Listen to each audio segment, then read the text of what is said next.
अस्सलामुअलैकुम नाजरीन, the local journalist में आप सबका स्वागत है। मैं हूं मोहम्मद इकबाल हबीब।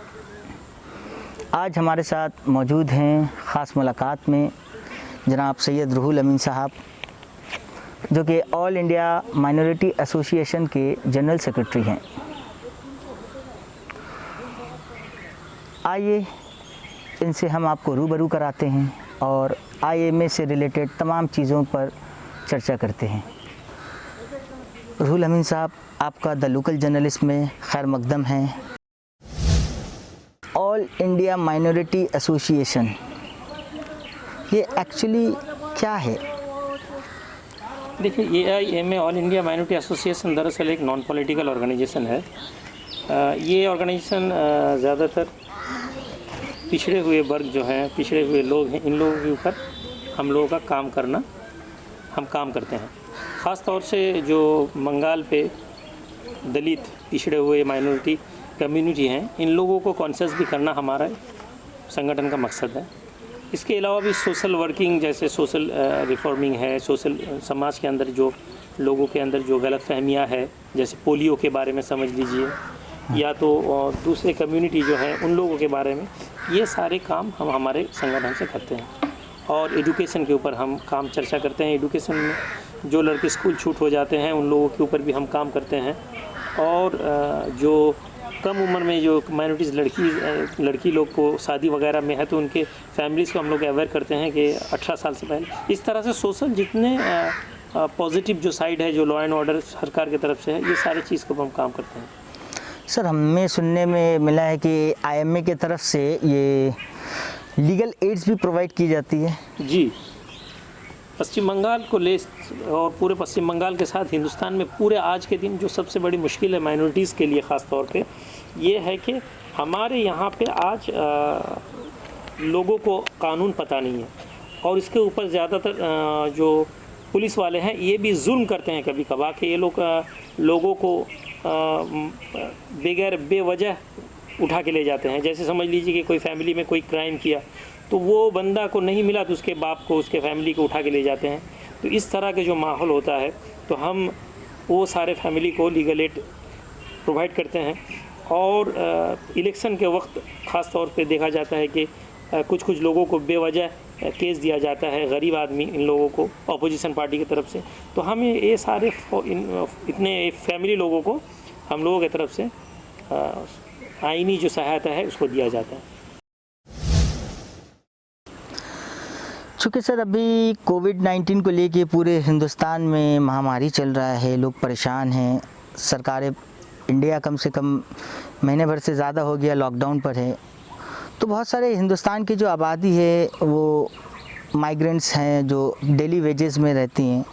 आप लोगों की तरफ से सर हमें सुनने में आया कि अलग अलग डिस्ट्रिक्ट्स में वेस्ट बंगाल के राशन और फूड डिस्ट्रीब्यूशन का काम चल रहा है, तो इस पर आप हमें बताएं क्या?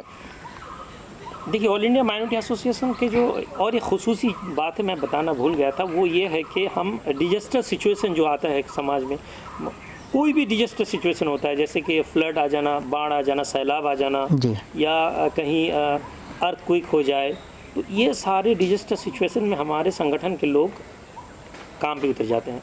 तो इससे पहले भी बंगाल पे बहुत जगह जब बारिश की वजह से सैलाब आ गया, फ्लड आ गया, तो हमारे ऑर्गेनाइजेशन इसमें बहुत ज़्यादा लोगों को काम करते रहते हैं। और आपको पता है कि एक वक्त हमारे नेपाल में जो अर्थक्वेक हुआ, तो वहाँ भी हमारे लड़के उस जगह पे जाके, तो ये जो डिजास्टर सिचुएशन कोई भी आता है, तो हमारे संगठन की ओर से हम लोगों तक सर्विस पहुँचाने का एक कोशिश जारी रखते हैं। तो और ये कोशिश भी इस वक्त है कि अभी भी एक तरह की डिजास्टर सिचुएशन आ गया बंगाल और पूरे हिंदुस्तान पे, तो हमारे ऑर्गेनाइजेशन के लड़के लोगों को, जो ख़ास तौर से गरीब फैमिली और कुछ मिडिल क्लास फैमिली ऐसे भी हैं जिन लोगों का तो बाहर से ये समझ में नहीं आता कि ये इनकी ज़रूरत है, लेकिन ये ज़रूरतमंद है, तो हमारी तरफ से राशन इन लोगों को डिस्ट्रीब्यूट किया जाता है। एक फैमिली के लिए एक फैमिली पैक हम लोगों ने बनाया है, तो ये फैमिली पैक हम लोग भेजते रहते हैं उसके फैमिली पैक। सर, ये जो जब से लॉकडाउन स्टार्ट हुआ है तब से लेकर आज तक आप लोगों ने कितने लोगों तक पहुंचाया है ये राशन, और कहाँ, क्या, कौन कौन से मतलब डिस्ट्रिक्ट में आप लोगों ने ये काम किया?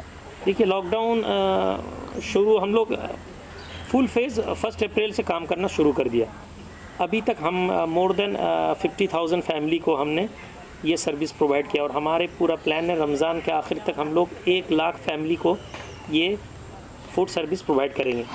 तो ख़ास तौर से बंगाल के जो ज़िला हैं, मुर्शिदाबाद है, पश्चिम मिदनापुर है, ये पूर्व मिदनापुर है, हावड़ा है, हुगली है, 24 परगना है, कलकत्ता के अंदर भी हम लोग पार्क सर्कस, जादवपुर, खिदिरपुर, मटिया बुरुज, संतोषपुर, ये सारे जगह पे हमने अपने लोगों के ज़रिए से इन लोगों तक खाना पहुंचाया। सर, अभी चूँकि मुल्क में एक बहुत ही हॉट टॉपिक है, आप देख सकते हैं कि माहौल जिस तरीके से कोविड-19 जो केसेस जो निकला पिछले कुछ महीनों में, उसमें दिल्ली में मरकज़ जो है तबलीगी मरकज़ पर पूरा ब्लेम कर दिया गया कि उन लोगों की वजह से ही हुआ। ये किस हद तक आपका इस पर क्या राय है, क्या मशवरा है, आप क्या कहना चाहेंगे इस पर, आपका क्या व्यू है? देखिए, ये इस बार पे मैंने इससे पहले भी इस बात को रखा मैंने, तबलीगी जमात जो है ये बीजेपी का एक साजिश थी। ये ने बीजेपी इसके ऊपर पॉलिटिक्स करना चाहा और सेंट्रल गवर्नमेंट अपना फॉल्ट को छुपाने के लिए इसको मरकज़ के ऊपर इसको डाल दिया गया। दरहकीकत ये है, ये कहने में कोई दिक्कत नहीं है कि मरकज़ को और भी ज़्यादा सिंसियर होना चाहिए था। मरकज़ अपना जिस तरह से उसके पास भी लॉजिक है, लेकिन जो सोचने वाली बात है, मरकज़ को और भी ज़्यादा परहेज़ करना चाहिए था, जो मरकज़ ने किया नहीं। ये एक तो हमारे ख़्याल से ये एक हमारा फॉल्ट है। लेकिन उससे ज़्यादा फॉल्ट अगर देखा जाए तो ये दिल्ली पुलिस का फॉल्ट था, क्योंकि इनके पास दिल्ली पुलिस के सामने मरकज़ और दिल्ली निजामुद्दीन के पुलिस स्टेशन के अंदर 200 मीटर के भी फ़ैसला शायद नहीं है। तो ये पूरे दिल्ली पुलिस के, निजामुद्दीन पुलिस के नॉलेज में ये काम हुआ। तो इसमें मरकज़ को हम पूरा दोषी ठहराना एक गलत बात है। और दूसरी बात ये है कि ये जो आज इसको हिंदुस्तान के अंदर इसको एक मुद्दा बना दिया गया ताकि सेंट्रल गवर्नमेंट अपना फॉल्ट को छुपा पाए, क्योंकि सेंट्रल गवर्नमेंट के पास कोई चॉइस नहीं है। जब इसको लॉकडाउन को और स्ट्रिक्टली बनाना चाहिए था, वो नहीं किया। और सेंट्रल गवर्नमेंट के पास इसको समझना चाहिए, ख़ास तौर से कुछ लोग जो दूसरे कम्युनिटी से हैं, इनका अंदर एक इनके जहन पे एक गलतफहमी डाल दिया गया कि मुसलमान ये कोविड को फैला रहा है। सेंट्रल गवर्नमेंट ने परमिशन दिया, जबकि already corona virus world wide इसको ये स्प्रेड कर चुका था, फिर भी उस वक्त हमारे यहाँ से दिल्ली से फॉरेनर्स लोग आना शुरू कर दिए। तो इसमें तो कहीं ना कहीं सेंट्रल गवर्नमेंट के जो कस्टम्स डिपार्टमेंट है और इमिग्रेशन डिपार्टमेंट है, सारे लोग के अंदर ये फॉल्ट है। अब इस फॉल्ट को सिर्फ निजामुद्दीन को देना एक तरह से गलत, एक कम्युनिटी के ऊपर ज़बरदस्ती जुल्म करना। क्योंकि हमने देखा ये जिस तरीके से 15-20 दिनों से मीडिया में इस चीज़ का चर्चा हुआ और उसका जो परिणाम देखने को मिला कि कई जगह पर जो सब्ज़ी वाले हैं, ख़ास तौर पे मुस्लिम्स कम्युनिटी के सब्ज़ी वालों को लेकर के सोशली बॉयकॉट करने की कोशिश की गई। इन सब चीज़ों पर क्या आपका ख्याल आता है सर? ये तो आरएसएस का एक एजेंडा बहुत पहले से है कि ये हिंदू राष्ट्र बनाना चाहते हैं और ये मुसलमान को इससे दूर रखना चाहते हैं। तो ये इनके पास एक पॉइंट आ गया कि अब मुसलमान से ख़रीदना। अगर इनके अंदर हकीकत में जो कहते हैं, ये हिंदुस्तानी का सवाल नहीं है, ये उन भक्तों का सवाल है जो हिंदू राष्ट्र का सपना देख रहे हैं। आज आपको खबर है कल यूएई से करोड़ों रुपए का मेडिकल इक्विपमेंट्स आया। तो ये लोग बोले कि नहीं देंगे। निजामुद्दीन में जो लोग मरकज़ में प्लाज्मा डोनेट कर रहे हैं, तो ये इनके प्रोटेस्ट कर रहे कि ये मुसलमान का प्लाज्मा हम नहीं लेंगे। ज़्यादातर वो प्लाज्मा कहाँ पे जा रहा है वो हमें पता है, लेकिन हमने ये हिंदुस्तान की खूबसूरती है, यहाँ पे हिंदू मुस्लिम नहीं करना है। तो हम इसको हिंदू मुस्लिम के ज़रिए से नहीं देखेंगे और उन लोग, वो नादान लोग जो हिंदुस्तान के खूबसूरती को नुकसान पहुंचा रहे हैं, इन लोगों के ख़िलाफ़ बोल के कोई फ़ायदा नहीं है, क्योंकि 2-2 रुपया में आईटी सेल में लोगों को बैठा के रखे हैं। अब ये बात आप कहेंगे तो बस इसके ख़िलाफ़ बोलना शुरू कर देंगे। लेकिन जो समझदार हैं, वो हिंदू मुस्लिम सारे लोग को पता है, ये जो है आरएसएस का एक पेंच है। ये दाव पेंच में हिंदुस्तान के बहुत मासूम लोग जो हिंदू कम्युनिटी से भी बिलोंग करते हैं, वो भी फंस चुके हैं। इससे ज़्यादा कुछ नहीं है।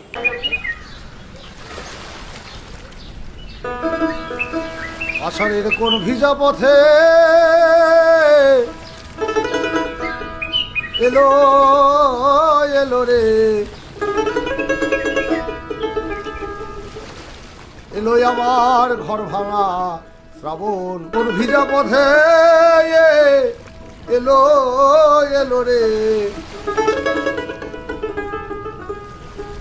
এলো আমার দুরন্ত শ্রাবণ।